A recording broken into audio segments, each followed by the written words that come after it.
Good evening, guys. This is the hill climb video I'd actually promised earlier. Sorry that it took this long. The reason for that is the footage isn't from my camera; it's actually from my friend's.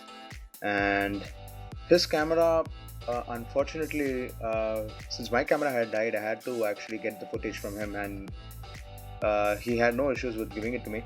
So this is basically footage of the hill climb and the conditions that we actually encountered on that day. So as I mentioned earlier, this is basically Chikmaglure's hill climb. So the roads are serpentine roads, and they take you to the peak where there are a few resorts where you can stay. It was raining, as you might be aware. You can see wet roads, and we had a ton of fog while we actually climbed on the hills. And this is how narrow the roads are. And if there is traffic coming from the other side, you definitely need to come over to one of the sides and give them way. It's pretty decent, not that it's too narrow. It is pretty decent compared to other places, but there are a few stretches in Chikmagalur where you will definitely need to come over to one of the sides to give way to oncoming traffic. You do not have fencing on many stretches on the to your left, so you really need to be careful where you turn, and then you need to look and go. So we took our own sweet time to actually do the climb. So you might be able to see in this video that there are a few places where the roads were horrible and you couldn't see a few feet in front of you. So in this clip, it will be pretty evident. You do not have any sort of lighting on the hill. You rely on your own headlamps, and considering motorcycle headlamps aren't exactly the best when it comes to penetrating the fog and lighting up the front. My motorcycle fortunately had a better better opportunity to actually do it, so I ended up using my high beams in order to see a little further down the road. It was pretty decent. I mean, it did help having a good set of headlamps on your motorcycle. It really does help in conditions like this. And we took around nearly 3 hours, not exactly 3 hours, 2.5 rather, because we started at around 5 p.m. from the city, and we reached the top at around 8:39. Not exactly sure, so it's around 3 hours. Yeah, 3.5 hours.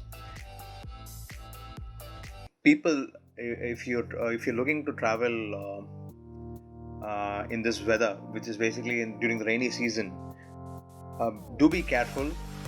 Do check your tires before going, because the grip is pretty damn bad actually at this point, because the roads are wet and tarmac is nearly non-existent in a few stretches. So you really need your tires to be in good condition. And without any grip, I'm sorry to say, you'll definitely fall. I mean, that's a given.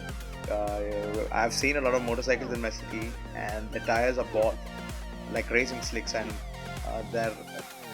that's basically a safety hazard when you're going to places like this. You really need good tires and a good motorcycle, definitely.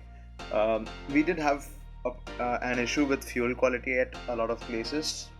The bunks usually have adulterated petrol, so you really need to look out for those. That aside, the climb was the most memorable part. I'd say that the climb was the most memorable part because of the crazy conditions we had that day.